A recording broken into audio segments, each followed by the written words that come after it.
Open up the Settings app on your iPhone and Android phone, and then scroll down to the bottom and tap on Apps on your iPhone. On Android, scroll down until you find Apps and tap on that.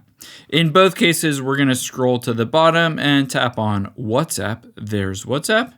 And again, scroll down to the bottom and tap on WhatsApp.